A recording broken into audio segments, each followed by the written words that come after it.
lo que quieres, no sabes por qué estás aquí. Ve y dile a quien te haya mandado. Nadie, ya te lo dije. Entonces no me importa. ¿A dónde vas?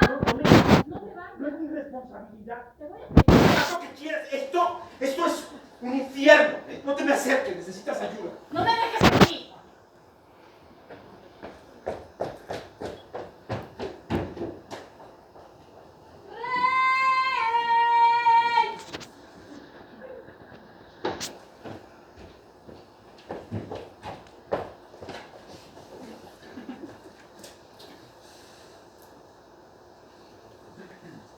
Tengo cosas que hacer.